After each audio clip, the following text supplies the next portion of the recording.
Let's officially start. Welcome to the world of Thylia, everybody, for this Odyssey of the Dragon Lords. And let me just say at the outset, I absolutely love this adventure. I think it is very cool. I think it is very epic as well. And it follows along the lines of classic, Greek tragedies and, show people, the old stories like the voyage across the seas and things like that. So I'm very excited to run this for you. I am looking forward to it. I think my favorite campaign module adventure ever. Now, just a few things to note. Let me drag you across to the map of the area that we're in. We're going to start in. So this is a portion of the land of Thylia where you will be starting. Now, one thing to note. The gods are very different to the gods of Forgotten Realms. Gods literally walk the earth. Let's say, for example, you'll probably know that Pythor, the god of battle, is the king of Astoria. So gods walk around. And about 500 years ago, the land of Thylia was ruled by the so-called native races, things like satyrs, things like minotaurs, things like that. And the humans had very, very small settlements. They were very much subjugated by the native races. Then the Dragon Lords arrived and they said, right, screw this. And a great war ensued between the natives, the Minotaurs, the Satyrs, and so on, against these Dragon Lords riding on the dragons. And the native races were driven back, and big battles happened, and some gods fought, and some titans fought as well. The two most notable titans, one Sidon, god of the storms, and his wife and sister, Lutheria, the mistress of dreams. Um, and it came to a bit of a stalemate. So Versi, the oracle, said, come on, guys, let's be serious. Let's have an oath of peace for 500 years. And so during the oath of peace, this 500 years, the big cities started building up. Astoria and Mitros in particular. They were just very, very small villages. Well, they flourished in this time of peace. But the oath of peace is ending. 500 years is almost up. So who knows what's going to happen once the oath of peace ends up, but that is where we are at the world at the moment. Now, a couple of other things to note as well. Oaths are considered very serious. The gods are bound by oaths, like Pythor hasn't attacked for 500 years, nor have the Titans. So if you guys ever come to the place where you take an oath, it's very serious. If you break the oath, very bad things happen. If you steal from like a consecrated grave, for example, you get the curse of the grave robber. So just something to keep in mind. Gods are real. They walk around. You can shake their hands. And the oath of peace is about to end. I have a question. Yes. You say gods walk among us. Mhm. Are gods still omnipresent, omnipotent, and immortal? Uh, Or Not omnipotent, not omnipresent. Think of them as very powerful beings. But right, so they're they're, just like Superman, um, yeah, on Earth. Superman would be a good example. You could kill Superman if you really wanted to, but they're still gods. Gods walk amongst you, but they're not all knowing and all seeing. Just very, very powerful individuals. Okay. Gotcha. Thank you. Okay, so as I said, the oath of peace is ending. The future of Thylia looks grim. Monsters menace the road and corruption threatens the cities. The storm god Sidon demands daily sacrifices at every temple, and his sister wife, Lutheria, kidnaps children for her secret rituals. The five gods who once protected the settlers are silent, and now the oracle has prophesied the doom of Thylia, the death of the gods, the destruction of Mitros, and the total annihilation of all mortal creatures. Now, you are one of a group of warriors who've been summoned to the Heartlands into an attempt to stop this coming catastrophe. You each have reasons for answering the call, but rumors of you coming have already spread across the land. So you've all received an invite by someone called Kyra. And this is where we pick up our adventure. You've been summoned to this little winery called the Sour Temple. And it's a very nice place. There's tavern playing, there's music playing. So it's a traditional country inn located at a crossroads about 20 miles east of the city of Astoria. The exterior is rustic painted black, and the sign hanging from the door depicts a woman carrying a basket full of grapes. Inside the tavern, a haze of pleasant tobacco lingers in the air. You hear the clinking of mugs and the muttering of patrons, most of who are farmers. You've been summoned here by a woman called Kyra, who wants to hire you for a difficult task. She has promised a sizable reward and more information about the oracle's prophecy. So, we're going to pick up with each of you arriving at the Sour Inn. Are you back with us, Joe? I'm walking away from my computer to pick up my sis, but I could still listen and interact. Oh, perfect. Okay. And yes, the gods did walk the Heartlands 500 years ago. In fact, they were very instrumental in the battle. So we're going to start with Bellin. As you've answered the call and you enter into the Sour Village, what do we see? What does Bellin look like? Okay, he looks like a medium sized humanoid. He looks young, like being 20 or something.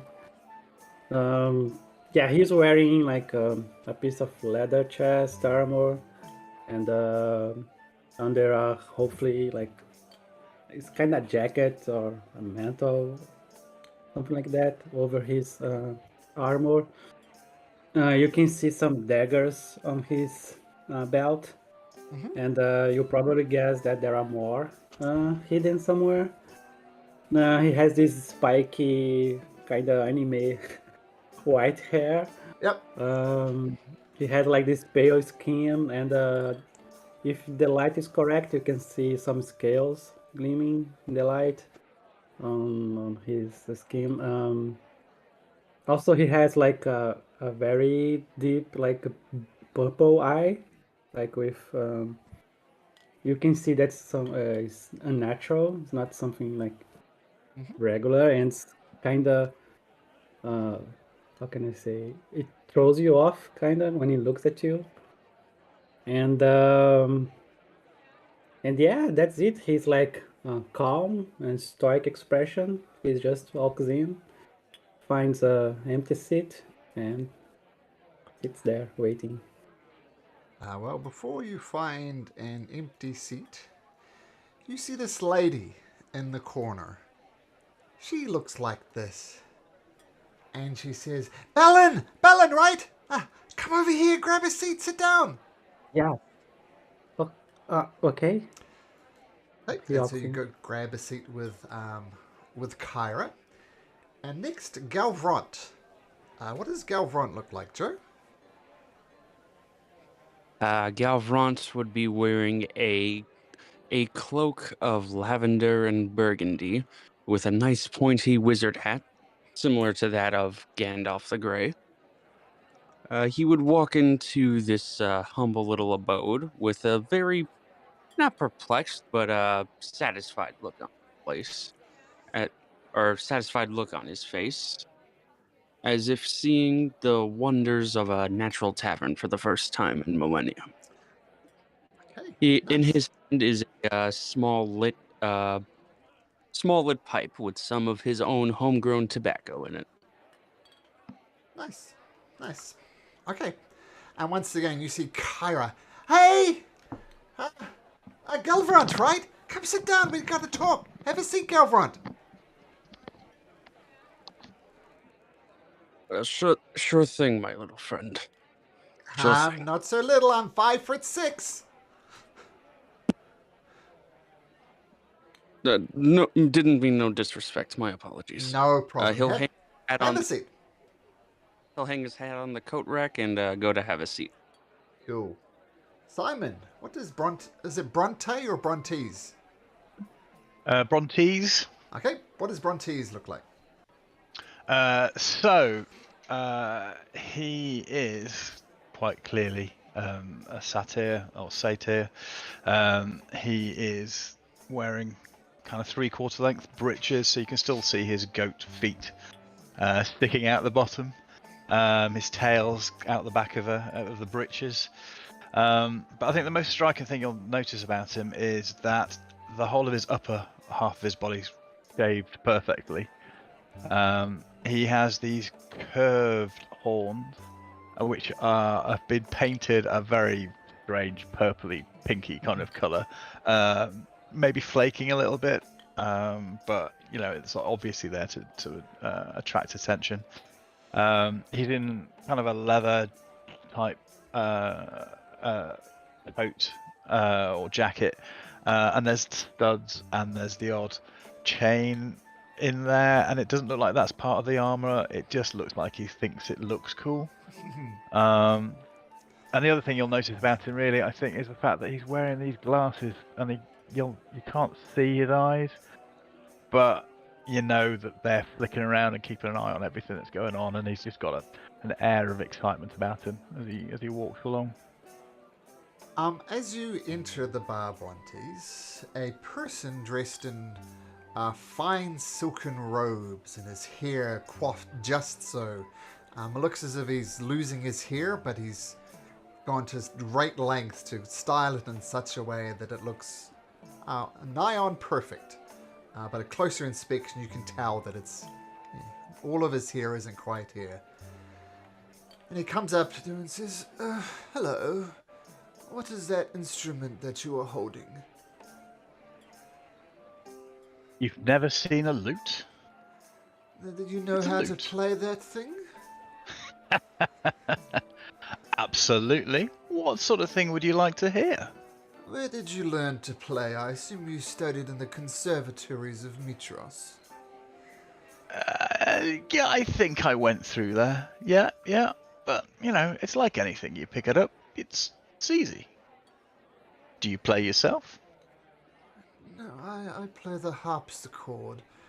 I've heard about you. Your name is Brontes, right? It is indeed. Listen, I don't appreciate you being here. I've heard about you, how everything just seems to work out your way. If you're really true, if you're a good person, you'd been studying for years at the observatories and the conservatories to study how to play this instrument. I take it as a personal insult that you've just picked it up so easily. It's a shame. It's a shame, isn't it? I can't help the fact that I just picked it up. I know how to play it, and people love it. But, if you don't like me, well, that sounds like a you thing. It's not so much I don't like you. I dislike how things have fallen so easily into your lap. Should have been like me, work hard, earn the coin, use the coin to turn into more coin, use it to spend the thousands of gold pieces to study the conservatories. I don't like you. Well, I can guarantee you I work hard on many other things, but there's probably the sort of things you don't know about. And he'll just slap him on the back as best as he can to walk past. He just glares at you as he walks past. And you see Kyra say, "Hey, Brontes, my man! Coming over having a seat, friend?" Kyra, absolutely. And he's going to make sure he's sitting next to her. Next to Kyra? Yeah. Okay, cool. Okay, no Helena for now. Let's go to Ulysses. David, what does Ulysses look like? Ulysses looks, he's an elf, relatively short sight, shock white hair, and he appears to be around 150 years old, if you know elven years. He wears white robes of the priesthood, and around his right arm are numerous white straps, and on his neck he wears the pendant of a golden laurel, the symbol of Valis, goddess of wisdom. Running down the sides of his face and down his neck, you can see tattooed some runic marks, and he just, when he stands at the door, he basically first peeks in, has a look, and you see him like steeling himself and stepping in, and looking around a bit like, this kid is absolutely lost. That's the first thing you notice. Okay. Let's start. The honor is going to you, David. You're going to make the first roll of the campaign. So this is going to set up the tone. If it's a natural 1, maybe TPKs in the future. If it's a natural 20, all things go well. The first roll is going to be a dexterity saving throw, please, David. Oh. Well, that's not a great start, but that's all right. So try not to take personally if things don't go exactly as planned. As you walk into the room, a tomato flies across the tavern and hits you square in the face, and little bits of tomato start falling down your face, and you hear voices, "Get out of here! I know you are. Wherever you go, there's just curses upon the land. I've heard about crops dying whenever you are. So piss off, mate. Get the hell out of here." Yeah, Ulysses would really just yelp out, just a really, really pathetic little scream, almost fall flat on his ass, and then just turn around. And leave? He bolts.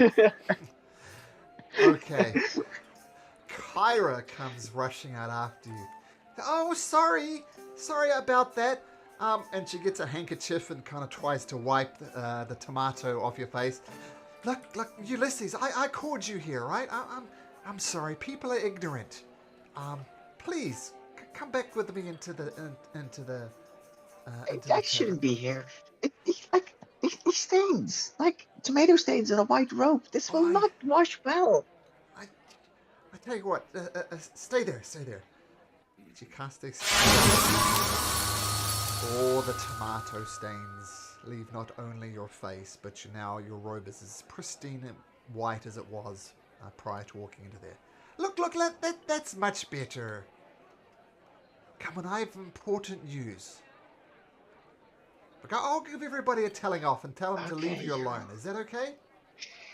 No, that's okay. I'll follow the oracle told me, so I have to be here. I just have to be here. It's okay. Now, hold my He hand, starts Ulysses. I got you. Okay. Yeah. Another tomato comes at your face, but Kyra sticks out a hand, catches it stiffly, and throws it back, and it just splats in the face of the guy who hit you originally. And everybody just cracks out laughing, and they say, "Kyra, you're so cool." "That's all right, Ulysses. I got you. Have a seat, friend." And Ulysses just takes a seat and tries to position himself that he's with his back against the bar, and you see him just withdrawn in himself. Okay, cool. Now, at this point, Bruno. Actually, Zark would have come in with Brontes, right? So let's just pretend you came in at the same time. So, what do they see as Zark walks in? Zark is a hulking, massive, bulky, athletic pile of muscle and fur, green fur. He's a minotaur, red, meaningful eyes, with a heavy face. He walks like the whole world is on his shoulders. He's quite attentive and paying attention to his surroundings, what's happening around him. He wouldn't be happy with people throwing tomatoes into anyone, but he's glad it's not into him. And yeah, he's keeping it to himself. Actually, I should have a picture of how he looks like. I'll put it here. Very cool art. That's how it looks like. His shield is currently on his back, but he has a crest of his. It's a bronze shield with iron cladding, and he has the sigil of his tribe or family on it, which is a minotaur as well. And yeah, he's tagging along with Bront. He's keeping it to himself, just paying attention. Okay. The occasional grunt every so often. Sorry, I should have said this. Brontes and Zark have entered together. And a different person, more like a common farmer type, another person comes up to talk to you, Brontes. Excuse me, is that with you? Pointing to Zark. Zark, you mean? Zark is with me. Why do you ask? Yeah, no animals allowed in here, sorry. Could you escort him outside, please? Oh, Zark is no animal. He Let me smells tell you like about one. Zark. He smells like one. No. I think you need to smell yourself, my friend. I smell of hard work. Well, let me tell you about Zark. And he's going to stand in his what he thinks is a poetic, about to recite kind of position. Maybe one arm up in the air, one arm touching his waist. Of Zark the Minotaur, many tales are told. His fists are mighty and his heart is bold. But with wisdom and might, he's a fearsome sight, and his enemies are left lying cold. Wow, make a performance check with advantage. That was awesome. Second roll of the game. Let's see if you can beat a 2. Just. At advantage, so roll again. Oh, 14. People hear this poem, they clap loudly, and the farmer kind of turns around and grunts and goes back. And Clary says, Bronte! Zark! Come over, have a seat! Zark turns to Brontes, looks at him. Just move, but continue moving. I absolutely understand this, but there's nothing I can do about these people. Moves Look. towards Kara. Look, guys, I'm so sorry some of you didn't get the welcome, but let me officially welcome you to the Sour Vintage. It's an absolute pleasure, and thank you for answering my call, by the way. Zark, you okay? I don't know, it was quite rude of that person. Are you okay, friend? Yeah. Zark? Oh, he's fine. He's fine. Don't worry about him. Don't worry about him at all. He's got very, very thick skin. Oh, I Very head. Oh, Yeah, and furry. man of few words. I can respect that. Let me officially welcome you all here. Thank you so much for answering my call. And I imagine you're very curious to know about what the Oracle's prophecy was. Tell me I'm not wrong. I will listen to anything you say. Zark grabs a table, sits down, probably now the same height as Kyra, and waits. Which? Oh, sorry. That's it. Go for Just it. patiently. Pray tell, which oracle do you speak of? Well, it's the very famous Oracle, personal friend of mine, Versi. Versi is the Oracle, and she says a prophecy for you guys. Do you know her? A small red blush comes across the old man's face. Quite well, thank you. Ah, okay, good. Now, before... Balin's just playing with his dagger, like tossing between his fingers, and just quiet also for himself. Okay. Now, you guys, well, I've heard stuff about you. I mean, you're not unknown in these lands. I mean, you've got making a bit of a name for yourself. I've heard some stuff about you, but I'm interested to know if you guys know any rumors about each other's. I know things have been flying around. So if anybody wants to bring up a rumor that's been shared, you don't have to. If you'd like to, now would be a good time. Yeah, Balin would like stick his dagger on the table and look at Gavrant. Say, yeah. People say that you can use your magic to put the moon closer to Earth. Is that true? That might have been true once upon a time, but no, I'm afraid that is just an exaggeration. While I Really? did conduct study amongst the stars, I do regret I was unable to get mastery over the moon. You sure you're not just being humble? Were it that I could command the moon, I would have done so eons ago, but no, I do not have quite mastery over the moon as a whole. But the stars are rather lovely. I could go into details for hours about the pattern of the stars and their beauty in the night sky. Ooh, interesting. What do you think, Bellin? I think he's just being humble. Yeah. I mean, let's see. Let's see what this guy can do.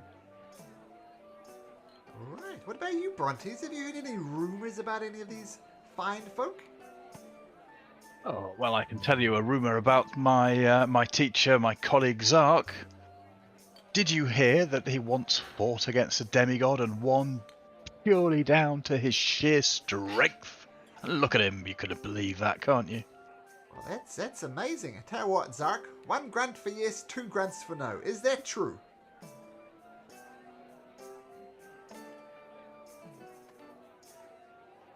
Yeah. What does no grunts mean, I wonder? We didn't hear your grant. Can you hear me? Now we Yeah. Yeah, now, yeah. Zark just looks at both of them and What does that mean? What did I say? 1 grunt no, 2 grunts yes? Oh, I guess it's not true. That's all right. Now, Ulysses, my dear, let me apologize for that introduction you had here. Are you okay? I'm a bit shaken, but I'm okay. I'll be fine. You'll be fine, okay. I think. Have you Probably. Have you heard anything about this merry band of adventurers we've gathered together? Well, now we're talking about Zark. I hear that you really should laugh more, because your laughter should be quite a good luck charm. Or what was it like? That your laughter is so contagious that you used to be invited by noble battles and events, because if you would laugh, it would bring good luck. What's that all about? Yes, I heard that one too. You heard that about Zark? Laugh? No. We've been travelling for months. Years, in fact, and I don't think I've ever heard him laugh. Mind you, I've had some bad luck, so... Yeah, but if you have never heard him laugh, then you don't know if it's true or not. That's a fair point. It is a fair point. Zark I don't is Zark at this point is gonna try to just look for the waiter and raise his hand. Gesture for a drink. You can roll an insight check if you like. Sure, if anybody wants to insight. I'll just finish off That's the crust of my insight. pizza. Yeah, that's it, right? Everybody.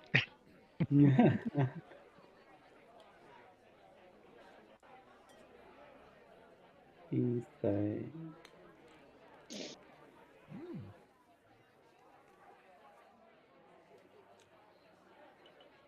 Doc, do you want to say what are your insights? What do you really think? he picks up? Bellin, you kind of have the feeling that perhaps this is a tough subject. Zark is just a bit uncomfortable, shifts his anchor points on the chair, and is desperately trying to get a drink. Hmm. I think Drinks the come. big guy doesn't want to talk about it. Yeah, Let's but change the subject. yeah, it's sore subject. I mean, I don't know. The Brontes, do you know why Zark doesn't talk? He does. You mean you don't understand him? Well, that's Oh, fair. But I know Minotaurs often speak the common tongue. I haven't heard him speak the common tongue. no, he doesn't, and I don't know why. I've sort of started to understand the language he uses, but I don't necessarily catch everything. But don't worry, because I don't understand it. I'm sure I'll be able to fill the gaps in. All right, thank you, Brontes. Yeah, so Zark, yeah, you can he can understand me though, right? So I don't mean to be talking about you in third person, but you understand what I'm Oh, saying, he Zark? can. You can. Okay, good. Well, while we're going around the table, Galvront, what have you heard? Oh, I don't. I've heard many a things, although I do not particularly like indulging in rumors upon first appearances. But if it is quite all right, I would like to touch upon what I heard earlier. Sure. That gentleman said something about cursed crops and the like. Is that something we should be concerned about? Or was that just Precious. another? Well, First crops. Happy. No, I don't think so. Usually. I Oh, haven't noticed it, wait. but I'm usually not much around crops. Never No, really been on a farm actually. yes. The farms of my time were quite something to behold. I cast no judgment against you if that's something you were concerned about. It was just merely a question for observation. Okay. now as you see with Kyra, she has like a simple white traveling dress on with practical leather boots, and she's got this large satchel on her back with dozens of scrolls, along with plentiful writing supplies. And she says, "Well, um, thank you for answering my summons. Uh, now that we've had a bit of chat, let me be direct. I am in here as an agent of the Oracle. I'm here as an agent of Versi. She believes that great destinies await you all, but great destinies are forged by great deeds. And I have a great deed for you to start our possible journey together. See, a terrifying boar has been laying waste to the heartlands, slaughtering everything in its path. This boar was corrupted by the Titans, I am sure of it, and sent to punish the mortals of Thylea for their continued faith in the five gods. Many have attempted to hunt the boar, all have failed. If you wish to win fame and fortune, as great heroes should, then you must prove to the people of Thylea that you are the warriors of the Oracle's prophecy. Hunt this boar and offer it to the gods as a sacrifice. What do you say, guys? You up to this heroic task? No, You I did get not. that you take work, but what? And you Ulysses. see just Ulysses. Yep. You just see him next to Zark, and he's just this tiny creature. And he's like, why? Why did he think I would be up for that? Well, first of all, Versy's a she. She gets a bit upset about She, that. She's a yeah. she, and I know she's seen greatness in your future, Ulysses. I know you seem scared. I mean, it is a literal giant boar. But you got this, man. You got this. You're destined for great things, Ulysses. I'll be coming with you. Will that be okay? Can you help us kill this giant boar? Zark Um, look. Oh, sorry. I'll just stand behind this guy, This guy meaning pointing at Zark? Zark. Okay. Yep. Zark shifts his eyes from Ulysses to Kara, and he says, Where are we, Ward? Really? Brontes? What Do you do want say? me to ask that? Okay. So our reward. Well, I have a gift for each one of you. I'm going to leave it as a surprise, but I think you'll like it.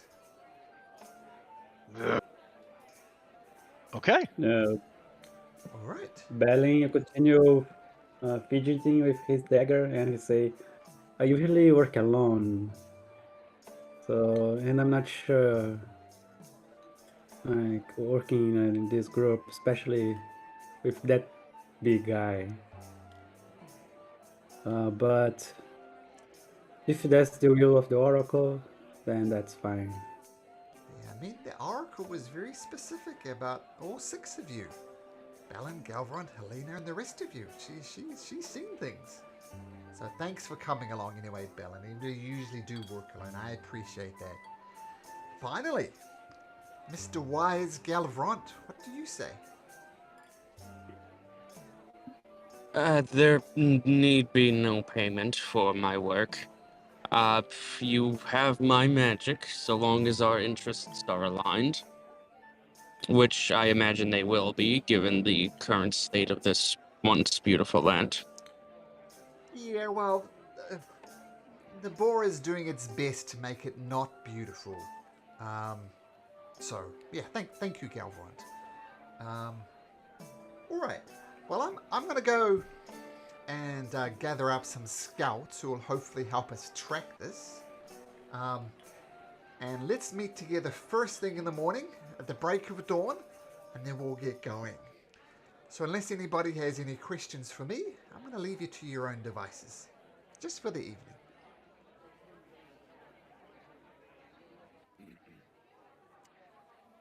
Very excited to see what potential you guys have.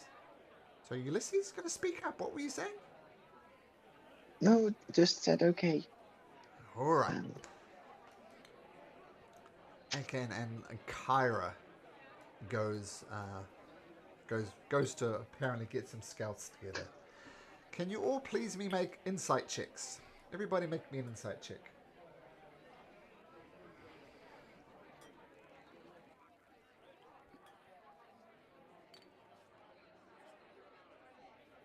Oh, geez, you're not going to be the insight for one of the group. I see that.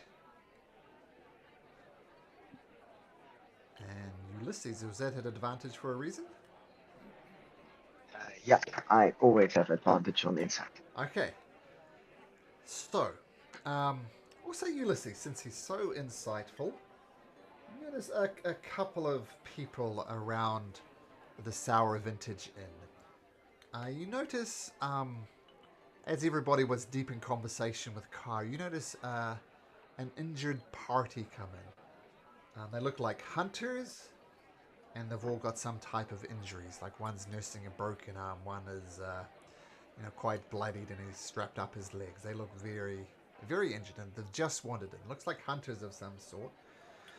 And you also notice there's a bunch of farmers in here as well. And they were kind of nursing your beer when they got in, but they kind of shoot glances at you as you arrive. And I'll say Belen picks up a little bit on this as well. So Belen, Ulysses, or anybody else, what would you like to do? Just gonna whisper over to the rest of the group. Are we gonna end up like them? Do you think they went after the boar?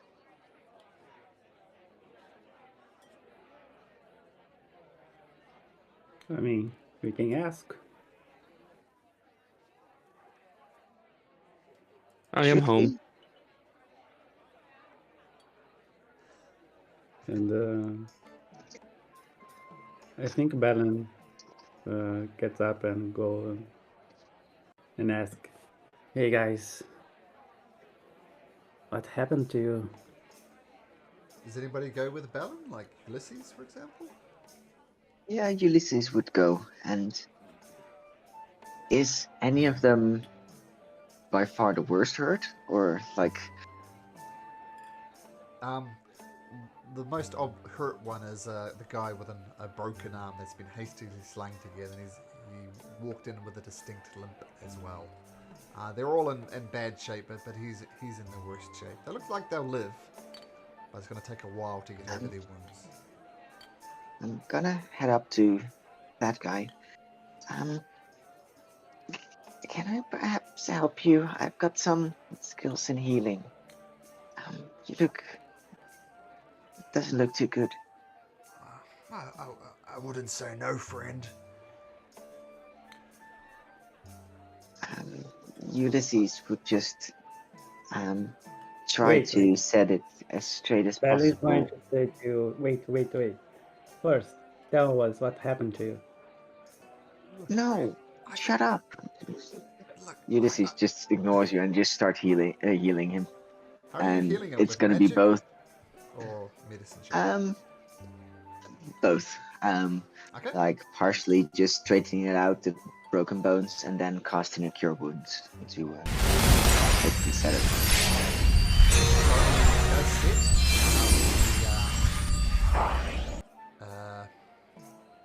With the spell it knits together, and yeah, it walks in. Yeah, it's still in the tavern. They've walked into the tavern, obviously injured. Oh, mate, that feels a hell of a lot better. Thank you. What's your name, friend? Oh, I'm Ulysses. I'm Theracles. Thanks, I appreciate it.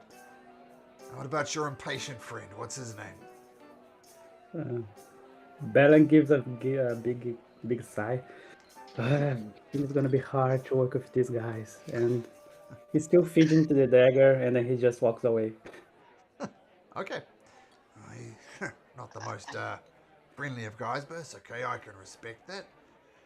Tell me, Ulysses, what Just met brings him. you here? I don't know, but apparently I'm going to hunt the boar tomorrow, and I was wondering if that boar is the thing that caused this injury to you. Yeah, we did go to hunt the great boar, but it didn't go well. We set a trap for it. We had like 20 pounds of rotten fruit in the middle of the field, and we'd figured we would just wait for the son of a bitch to turn up. And it did turn up, but it turned up at our backs. Turns out this boar is no ordinary boar. It's got smarts behind it. And it took us by surprise, and it attacked us, and then finally it gored one of my friends and dragged him off.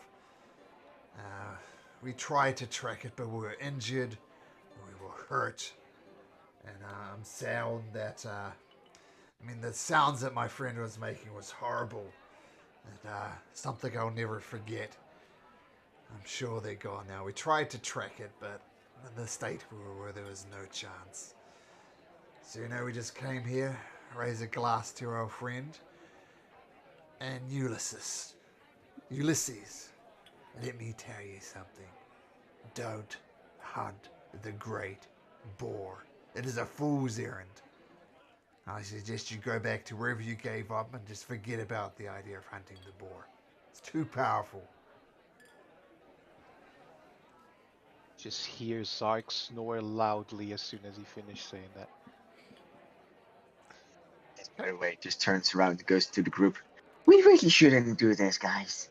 I could just talk to them. The poor just killed someone today, but it's what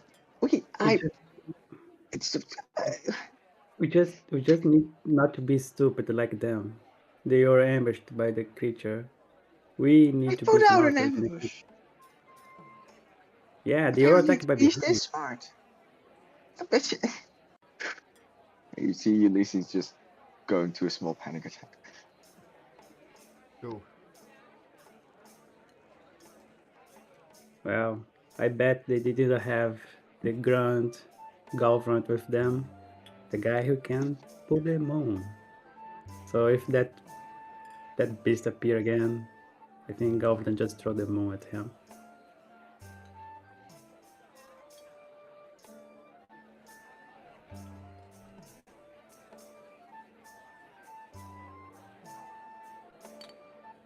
Oh Right. no. If anybody else has anything they want to do in the evening, any conversations or anything, otherwise we can fast forward to the morning easily enough.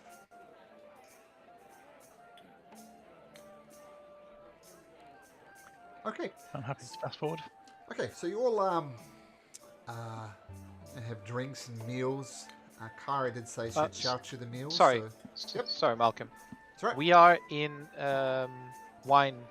This place is famous for making wine, right? Yep. Zark, in the remaining of the evening, is going to try and find some of that famous wine. Okay. How does Zark go about that? He doesn't. He tries to avoid eye contact or talking to people. I'm just gonna go around the village and see if I find a seller that perhaps is selling some of their product. Sure. Make an investigation check. See what you can come up with.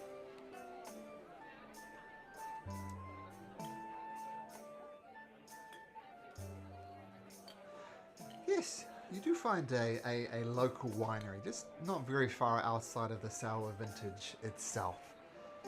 And they're kind of packing up for the day, but looks as if they had some bottles of wine that they're just shuffling away, putting back into storage. What do you do, Zark? I walk in. Yep. Wave. Hello. Oh, hello. Would you like Yeah, to buy some wine? Yeah, really. Yeah. Okay, this is our finest bottle. It goes for 5 gold pieces. I grab my purse. Uh-huh. Probably just exactly 5 gold pieces, and I give him 1 gold piece, and I make a. Isn't more of it. Oh no, 5. 1, 2, 3, 4, 5. Make a persuasion check, Zark. Just want to try it. Persuasion? Yep. That's gonna go very well. Yeah, I'm sorry, friend.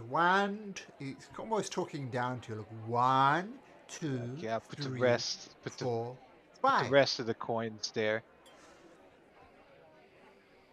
Okay, and he hands you the Yep. bottle of wine. I grab a piece of paper Mhm. and a pen, Mhm. and I write a couple of words. And I Mhm. show him. The words say, "You need help." No, thank you. We have enough livestock. We're good for livestock, thank you. There's no one like currently harvesting or treating the vineyard or something like that. Well, you see, work is out there. Absolutely, yeah. People are working the vineyards. Yeah, I point towards them. no. Livestock work. We've plenty of cattle. Thank you.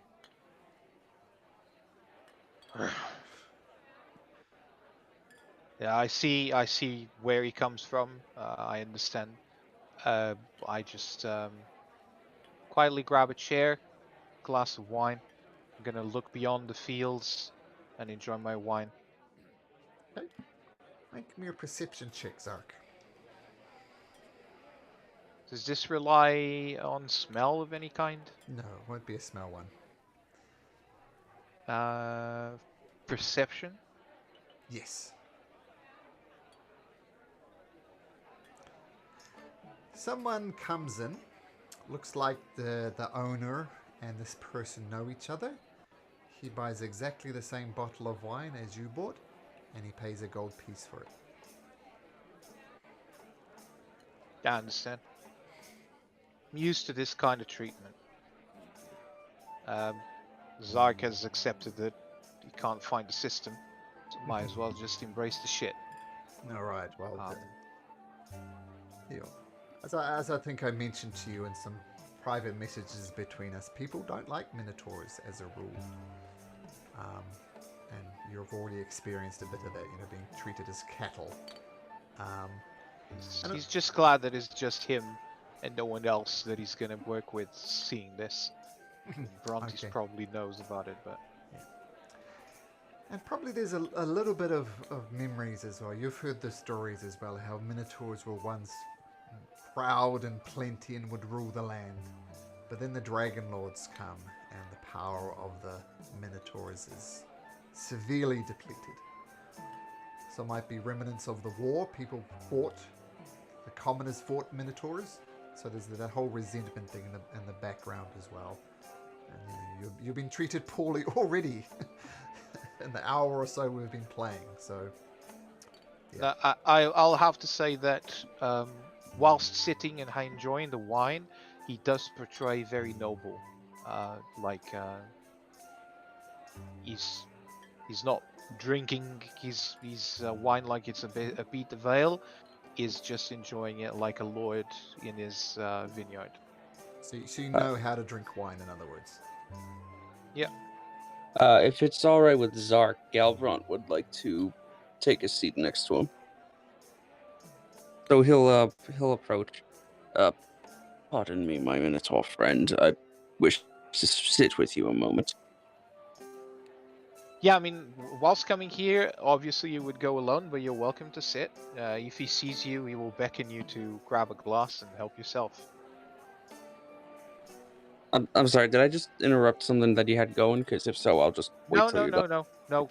He would definitely try and go by himself, but at this point, some time has passed and he's just chilling. So if you sit, he would accept. And you just come. Yeah, he gives you a glass and he fills it in front of you. Oh, that's very kind. Thank you. Cheers.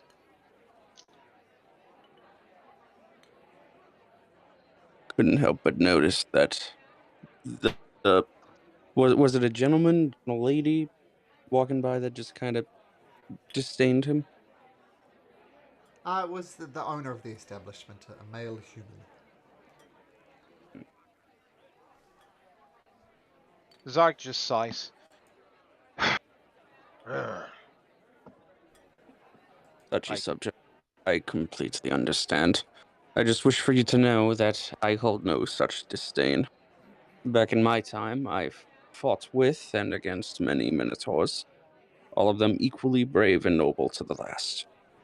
I have nothing but respect for you and your kind, even if we had different views at some point. And I am sorry to see you treated in such a manner. Zark. Now that it's quite private and it's not a lot of people. At first he tries talking to you, he sees it's fruitless. So he grabs again a piece of parchment and he just scribbles. You see he struggles to hold a pen with his hands because it's massive. So it's not a pretty good handwriting, but you can read something. Is it true? And I'm going to whisper to you something because I don't know if you want this, if it's true or not, or you want it. And Uh, any rumor you heard is public domain, so feel free to say it. So yeah, he can't say it. So I just, is it true? This.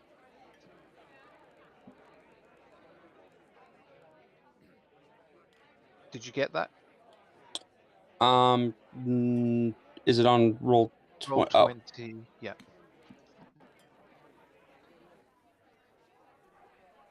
He kind of looks surprised as he looks at your reply. that's something I have to ask Malcolm real fast, because I know I gave him 3. I just wasn't sure about anything else. Malcolm, I'm just gonna send you what he sent me real fast. Whispers. Whispers. Dungeons and whispers. No, I mean, like, if it's good, then I'll say it out loud. But I just don't know if this was going with if he. I don't know if you said yes to this or not. I mean, that is a rumor. Obviously, Zark has heard about you, so feel free to share that. It's up to you. So, if you want to say that publicly. That's perfectly fine. Galvron's gonna take a look at the piece of parchment and kind of let out a soft chuckle. Partially. Yes, and during my time studying the stars, I did come across such a being, and they were rather uncouth and upset with my lack of respect, for lack of better terms. So, yes, I was forced to look the way I am now, but unfortunately, that last part is a bit of a fart. Raise his glass. Thank you. Cheers to you, my friend. I notice you don't. I noticed that you're more chatty than you were in the meeting. I'm glad to have an air of He then starts talking like a lot. Obviously, you don't understand anything that he says. I mean, some words you kind of kind of understand. Yeah, and it is common, but it is just so gruntal and guttural that you just can't understand. And he doesn't respond, and he doesn't respond because Galvarant apparently has a cell phone, and his girlfriend has called him on his cell phone. So that's what he's doing. Sure. Car phone back in these days. Okay, so while Zark and Galvarant having this conversation, what's Ulysses doing? He's just doing breathing exercises to get out of the panic attack. Okay, cool. Bronte? You just see him sitting on his table with his beer and just meditating. Okay, nice. Brontes? Anything? Brontes has found what he thinks are the loudest, most funnest people in the tavern, in the Sour Vintage, and is openly and actively encouraging them to get as drunk as possible, as loud as possible, and sing as lewd a set of songs as possible. They're more than willing. A lot of people here enjoying getting drunk. Okay, cool. And Bella? Sorry about that. Sorry about that. That's right. We've just focused a little bit. Bellin was kind of off by himself, playing with knives. Is that right?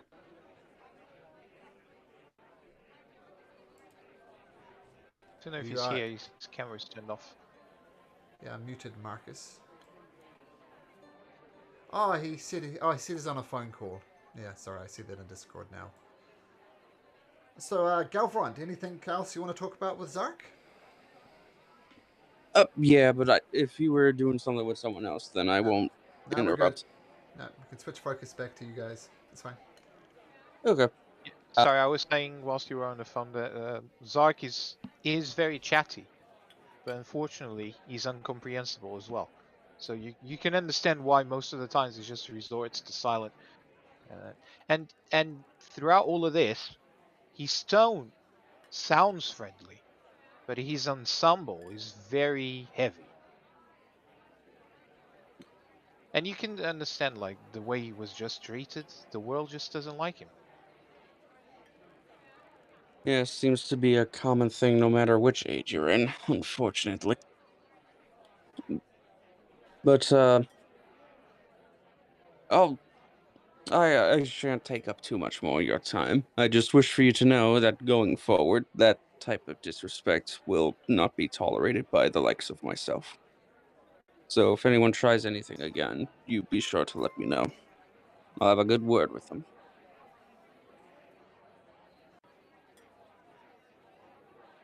And then he'll just, he'll pat Zark on the back and then head outside to sit in a nice little wooden rocking chair and puff on his pipe.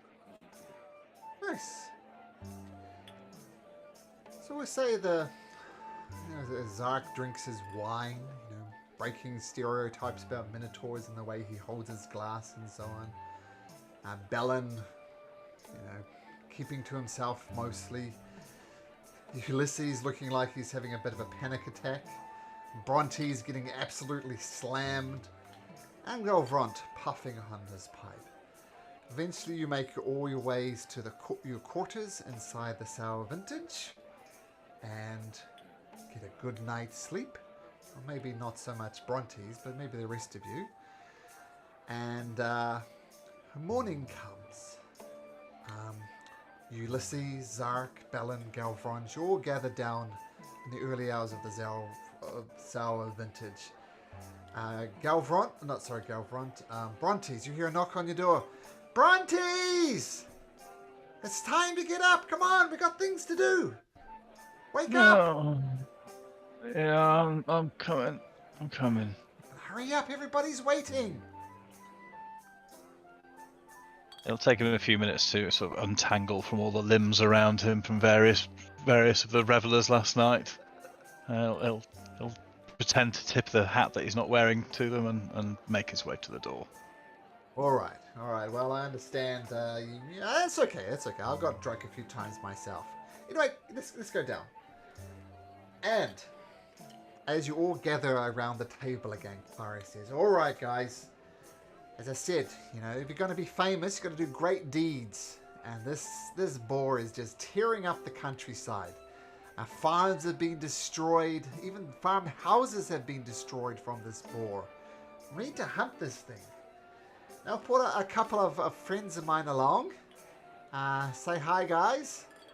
And you see two people who kind of look like the hunters that were beat up, but they're uninjured, but similar type of vibe to them. And this is Javon, and this is Tenius. Say hi, guys. Hi. Yeah, they don't talk much, but they're good scouts. Tell me, are you guys good scouts? Do you know your way around? You track things.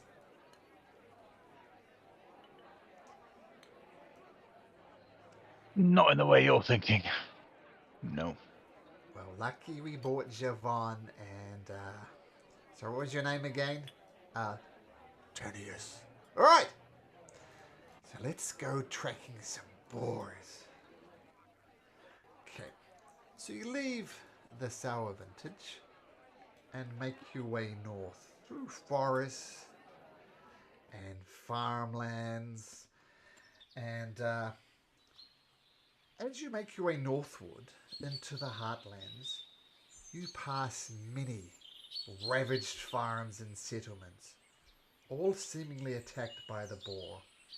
The rocks along the road have been gouged by its tusks, leaving deep, ragged trenches.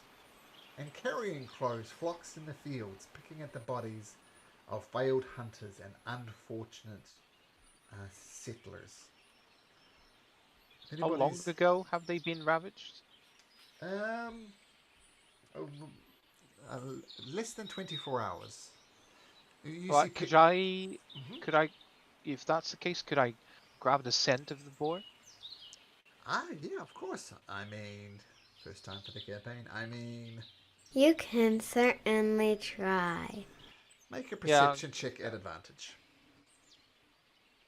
Sure thing.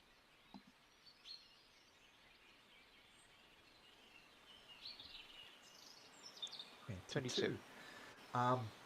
It stinks. You do get the smell of the boar. You do pick it up. It is not just the smell of like a wet dog, that type of smell, but there's smell of blood and gore on it as well. Yeah. Do you start following? Do I know where you went? Yes. Northwards. Okay. So Well, tell what we're gonna do. Gesture. Yep. Sorry, Zark. I just gesture. Okay. So what I want everybody to do is make a survival check, but you can make it at advantage because Zark has picked up the trail. So everybody make a survival check for me, please.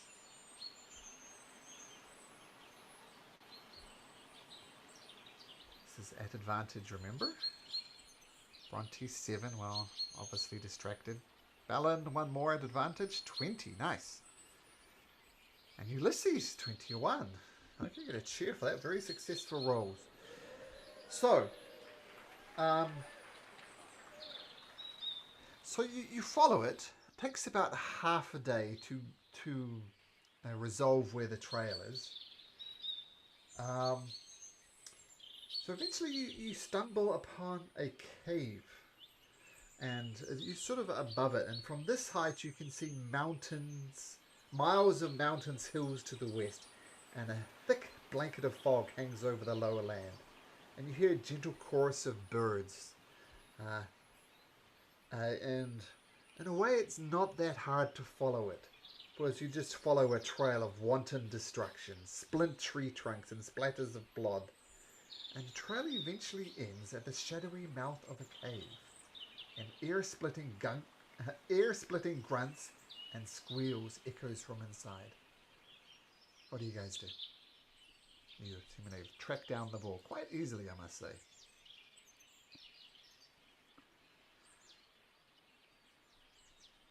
Ready my shields.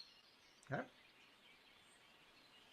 I'm going to recast mage armor on myself, which looks like a translucent pink with miniature stars in the armor. Nice. Belling's gonna say, "Hey guys, I think we need a plan. We can't just charge in. I can try to go ahead and stealthily and see the creature position, and then we can plan our attack." Let me give you a bit of perspective on this. See Tanius and Javon kind of taking up positions, kind of getting shelter from the tree. Kyra falls to the back a little bit, so feel free to reposition yourself. Obviously the cave's over here, so feel free. That's just where I happen to dump you on the map.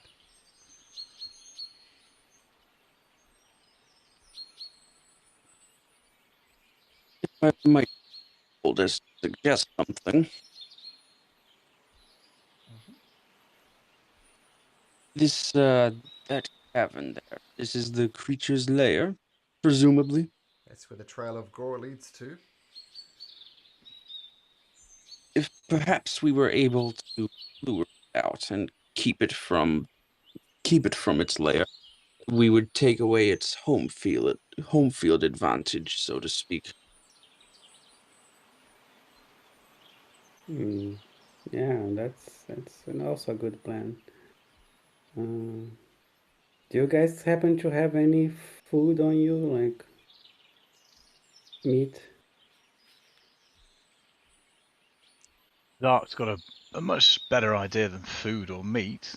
He suggests maybe Ulysses might be the best bait. What do you think?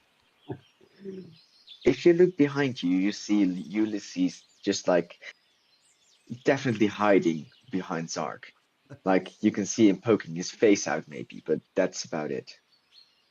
Yeah, Zark grabs Ulysses with both his hands, lifts him up, looks him in the eyes, saying, "Okay." Puts him dead in the center, and he grabs a bit of rope. And then he starts discussing the plan with Bronte so he can tell other people if they're okay or not. Ulysses is slowly backing away. Like, I don't know what you want. You just manhandled me, and now you're threatening to tie me up. Ulysses, it's fine. It's fine. We're thinking about using, like a tripwire, so he'll come running towards you and trip over, and then the rest of us will jump on top.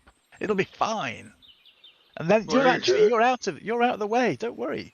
I You're going to don't be think well this is a giant ball. What type of rope do you think you can use to trip it? It just runs through freaking houses and trees. And do you see this gore path? Like, you would need like metal chains and two giants to trip it. It'll be fine. I've seen him do this 1,000 times. Trust me. He knows exactly what he's doing. I don't trust you. I just met you. But I've got one of those faces you can't not trust. Nope, you don't. I do. Then tell yourself in the mirror and go stand there. Oh, hold on. I think I might have a solution for that. You see, I have, well, I'm not quite as, not quite as potent with my I once used to be. However, if we were to draw the creature outside, hypothetically speaking, I could I could send some whispers into its mind and make it run far away from the lair, giving us time to search it or just drive the beast far away At this before we. moment, Ulysses I is, by the way, just staring all across. Like, he's not expecting this boar to be inside. He's just looking about, trying to see if he finds it. Okay, make a perception uh, check if you like, Ulysses. Belen just going to say, I think I agree with the big guy. I have some ball bearings here. I think if we spread them on the floor and together with the rope, I think we can at least make the creature fall prone. Yeah, I start tying rope around these two trees. Malcolm, tell me if this is possible or not. If these trees are standing, Yep. could we tie rope around them to make like a tripwire? And is there space to hide behind it? So the Um, plan is to leave Ulysses as far away from here, but he would be bait, make noise, and we would hide here with the ball bearings here. I think that's a good idea. The Zark would agree with that. Try and make him trip and fall, and we all just jump on him. okay, so I'll say this is the ball bearings, these little black things that I'm drawing on. Just assuming you do this. Okay, Ulysses, you hear grunts and squeals from inside the cave. You're pretty sure the creature is in there. And Zark, you're going up to tie this to the tree and hide it. Absolutely, yes. Okay. I tie it. If there are leaves, well, I can't put leaves on it because it's going to be a shin level or maybe a bit higher. I don't know how big this creature is. I've never seen it. But by the size of the damage that he caused to the houses, I just want it to be at leg height. So when he's stampeding or whatever, it just trips. Okay, make me a survival check, Zark.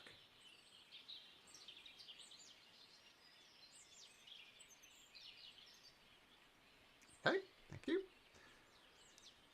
So you set the rope between there. Balin, you drop ball bearings here. Mm-hmm. Javon and Tanius are just sitting in the trees waiting for something to arrive. Are you going to hide in there, Zark? Yes. Okay, so Zark and Balin both Yeah. make me stealth checks.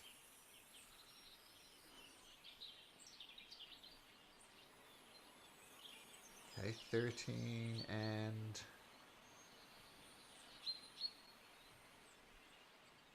12. Okay, noted. So you guys are getting there ready to trip it up. Hopefully he'll stumble into the ball bearings and crash through there. What's Galvront doing? Galvrant, while they're setting up the trap, he's gonna be sitting in a little meditation circle and ritual casting detect magic. Okay. So with a 10-minute Zark takes to set up, you get detect magic. So that's up. You don't detect anything unusual that is magical. Ulysses, just standing there as bait. What are you doing? You, you're acting like I agreed to this. What is wrong with you guys? I'm not gonna be bait. Thumbs up towards you do right. So you're backing way up. Okay, you're gonna try and hide or?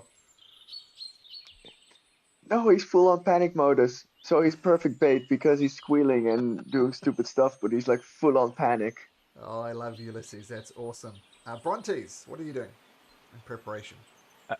So I think he is actually going to go around the other side of the tree from Ulysses, and he's just going to keep whispering that you're okay, and use whatever persuasion or charm he can to keep Ulysses from running. Okay, I'll make a persuasion Actually, check, and Ulysses, I'll let you know how. You tell me how Ulysses reacts to this persuasion check. Brontes, Persuasion. 14. Ulysses. Look, there's even birds. Why do they have to be birds? Come. He just starts looking, and then it doesn't really help. He's just unfocused. He's Okay. perfect bait, just not very voluntarily. All right. So, now let me bring up my little D&D Beyond app here. I have to check something. Hopefully this will come through all right.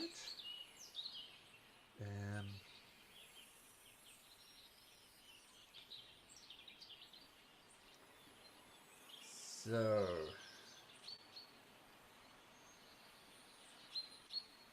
Zark, you're not coming up for some reason. What's your passive perception?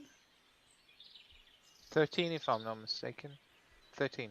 And I don't see how yours could be 34 Brontes.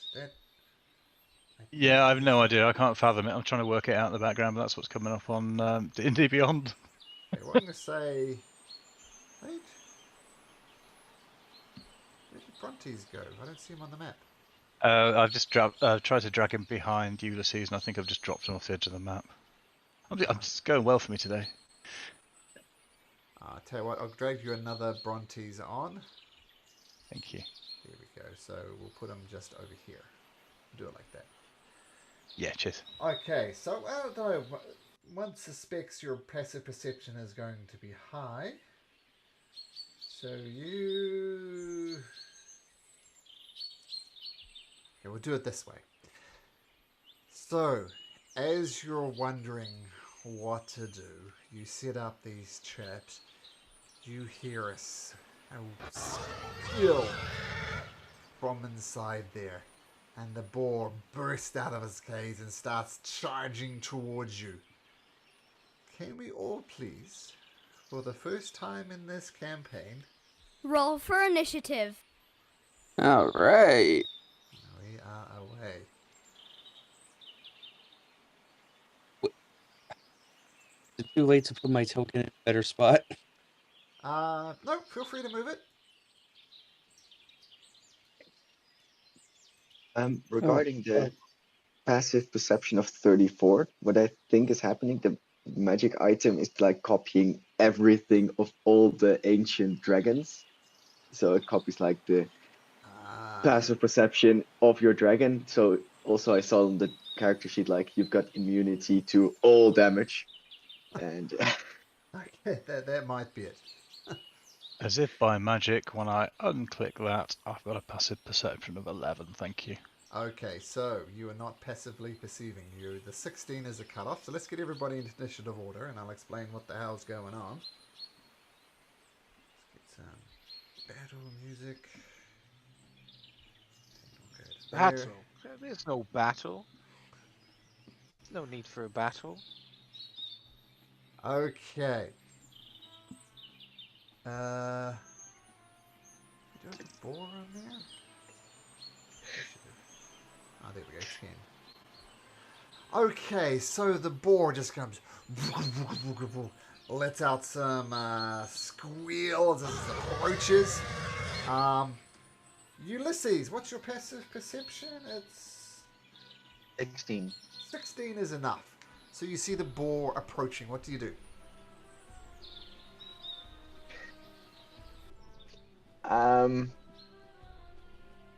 Wait, quickly double check something. Nope, that's oh, he would never do that. He's gonna cast Guiding Bolt on the boar. Okay, roll to hit. Yeah, that makes sense. And just goes down into the cave. Boom, the lights up in the cave. Complete miss.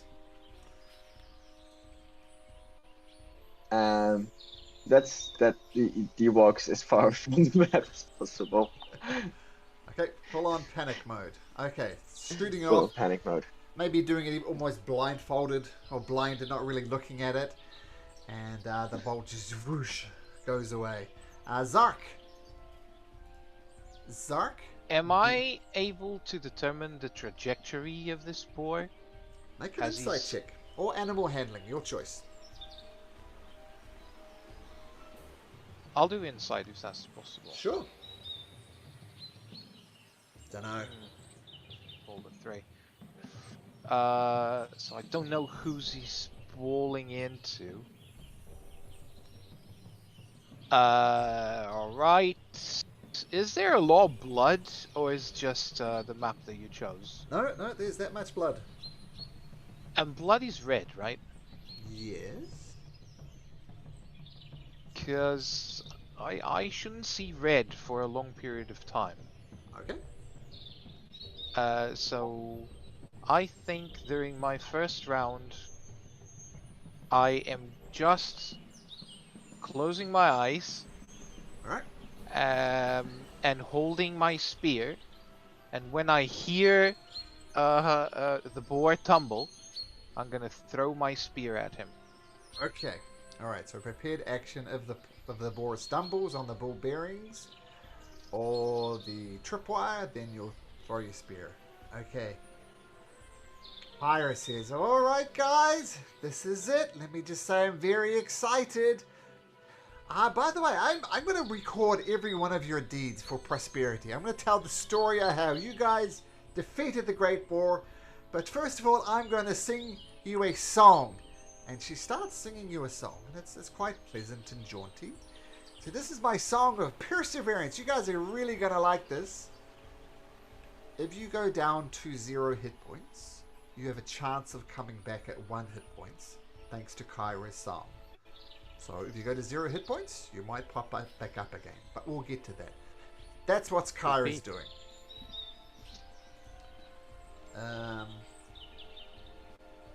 One of the scouts, Javon. He waits for his sheet to load. There is his sheet. And he gets his longbow. And come on, roll 20. You can do it.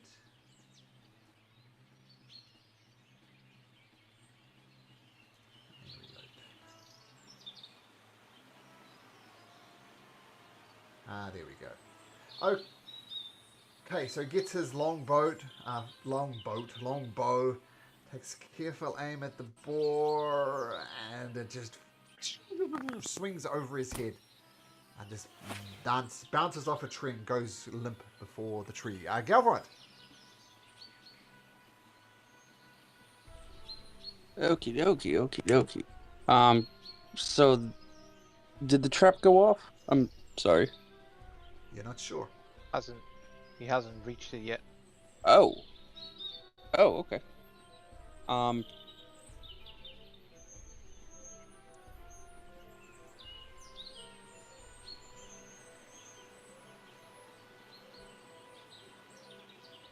Hold my.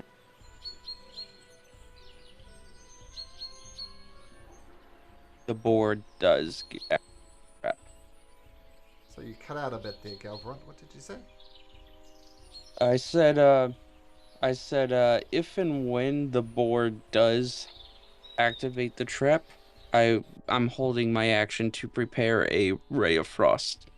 Okay, it's the same thing. If the trap goes off, get ready to unleash. Okay, feel free to move, but looks like you're pretty happy there. The second scout sends out a bow, and once again, it actually hits the boar, but just jings off its thick hide. That's a miss. Brontes. Brontes is also going to hold an action when the boar gets to the rope, or hits the rope, I should say. He is going to cast a spell. Okay. So Zark and Bellin, each of you roll me a d20.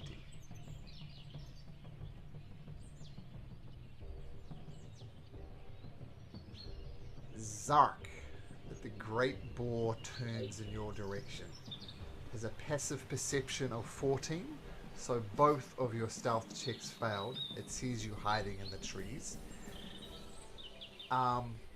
Also, it skips over the top of the ball bearings. Whatever you did with the ball bearings, the ball was either clever enough to avoid it or do something else. Your traps, for reasons, have not really succeeded, and the boar just comes charging and grunting at you. Do I have any sort of coverage from the trees at least? Yes, you do. And just before this goes off, I know some people have prepared actions, but even before you have a prepared action, everybody's for Brontes and Ulysses. Can you make me a wisdom saving throw, please?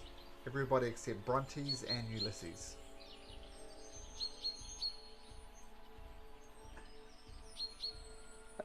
11. That's a pass. Bellin.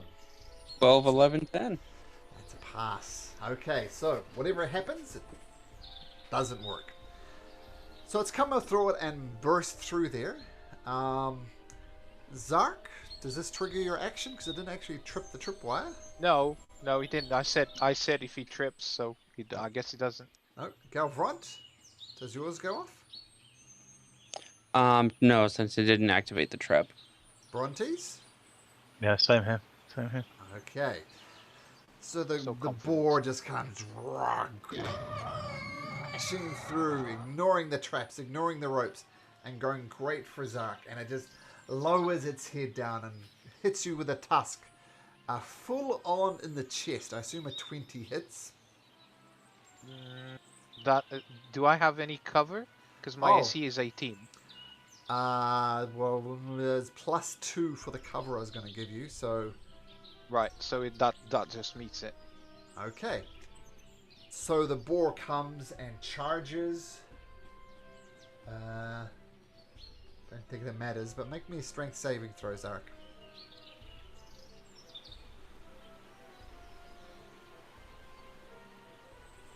Natural 1. Natural 1.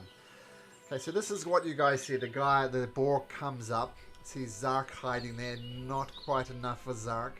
It skewers Zark on its tusk, reels its head up, squealing, and then drops Zark down on the ground. Zark, you take more than 9 hit points worth of damage, and you go down.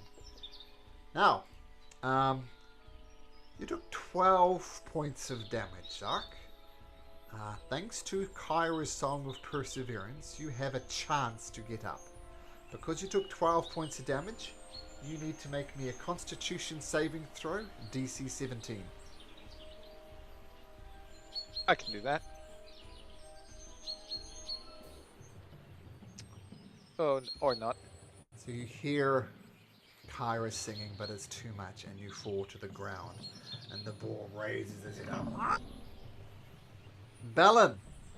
See your friend skewered, well, your new friend. What do you do? I mean, I think I attack first. Sure. I'm gonna. Oh, sorry, Bellin. I'm gonna throw. What's your passive perception, Bellin? 16. Okay, yep, carry on. Yeah, I'm gonna just throw my dagger. Okay. Let's see it. Ah, fuck. Just. And lands over here in the tree somewhere. That's a miss. And I'm gonna move. Let me see.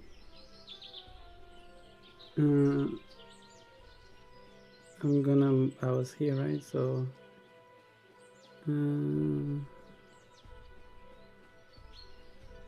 yeah, I'm gonna move here. Sure. And try to make him go through the ball bearings if he wants to go after me. Okay. So you're trying to lure him over, in other words.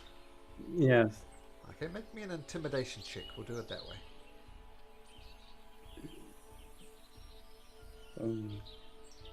Not my strongest suit, but 16. Okay, noted. So you throw your dagger, misses horribly, you retreat back and say, "Come at me, bruh." Ulysses. You see Zark, recently can you? Shit! Just get You're absolutely supposed to be the wrecked. strong and big one. You can't go down yet. You can't go down. You need to fight. I'm gonna cast Healing Word. What's the range on Healing Word? I think it's 60? 60 feet. Okay, Yeah. well within range. Okay. And you get 8 points of healing. Back to full.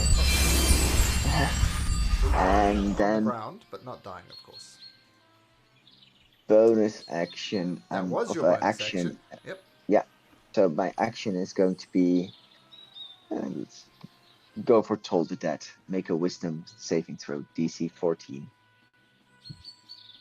Rolls a 9. Oh, this could be terrible.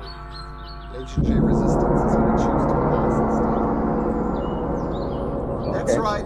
That's right. First bad guy of the campaign has legendary resistances. Because hope it's why only not? one. Okay. Is that your turn? Well, that's my turn. Okay. Yeah. Zark, you feel the healing energy pump into you. You're on the ground prone. What do you do?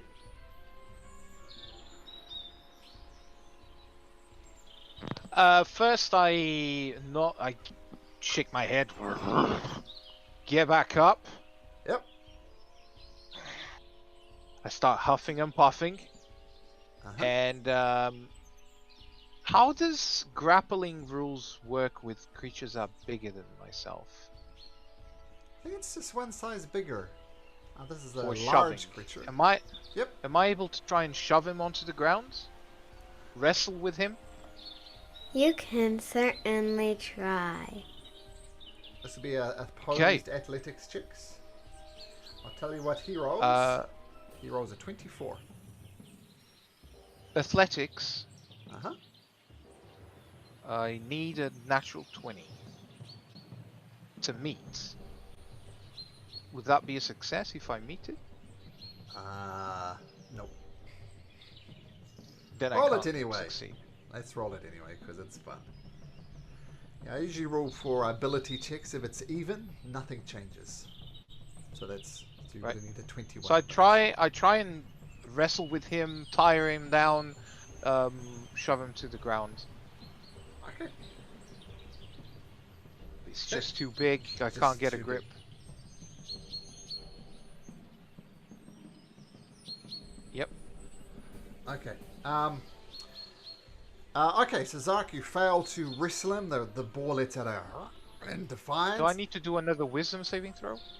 No, not till its turn. So. Okay. Okay, Kyra continues the song of perseverance. You gotta listen to the beat, Zark. You'll be fine. Listen to the beat. The two scouts take shots with their longbows. They roll a 7 and a 10. There's lots of arrows flying. None of them actually hitting. Sorry, the scouts. That would be on their same turn. Gavrant, what do you do?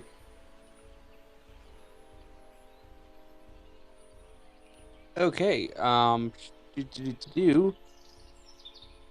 Well, that plan failed. First thing I'm going to a bonus action cast. Use my last spell slot to cast Hex on the beast. Let the dark of night hinder your health. Okay, it is hexed.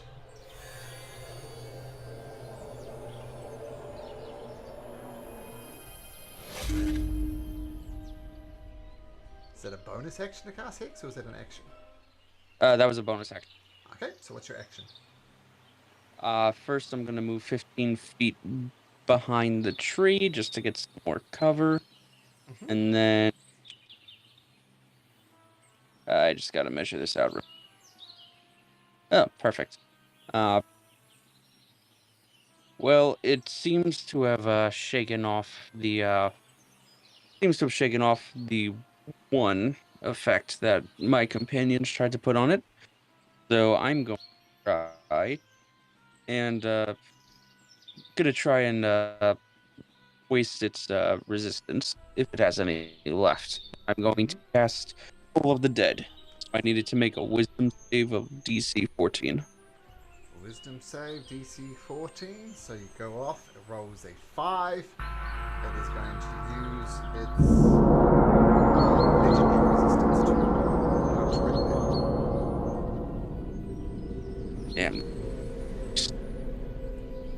And that will be the end of my. Okay, the scout did shoot already. I did them together. Brontes. So seeing his longtime companion in trouble, Brontes is going to run forward. And as he does so, he's going to shout out to Zart some fantastic and inspiring words, if I may. Mm-hmm. So he will run towards him and shout, "There was once a Minotaur named Zark, his fist can light up the dark. With wisdom and might, he'll fight any fight and leave his foes feeling stark." At which point, you have bardic inspiration. Nice. That's your bonus action, I believe. That is the bonus. So can I cast a spell at the same time as doing inspiration? Yep. As my main action, I mean. Absolutely. Actually, do you know what? I'm not going to. I'm just going to leave it there. But I will move myself forward when I figure out why. Ah, there we go. Yeah. So that's my turn. Okay. The great boar turns around and looks at Zark. And it's going to start with a tusk attack.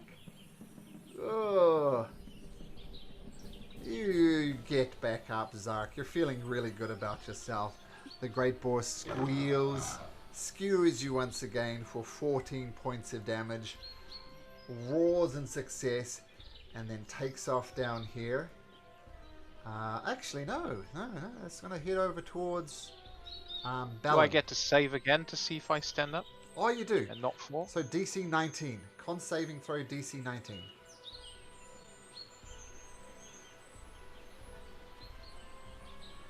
Natural one. Second one. Not good. Does he goes through the ball bearings? Yeah, the ball bearings, for reasons he's unaffected by. But he's headed straight towards you. Okay. Hey. Bellin. Well, he's right in my face, so let's see what I can do.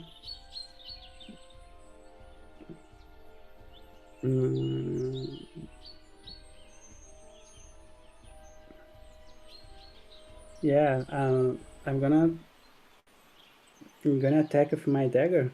Okay. You guys haven't actually hit this creature yet. It's taken 0 damage. Yeah. That's what your dagger can do. Let's hope. So have we. Oof. 21 hits at last. Roll damage. No sneak attack damage, so 6 points of damage. Just yes. You hit it. There's a spray of blood. But other than that, it's not damaged. Was damaged a little bit.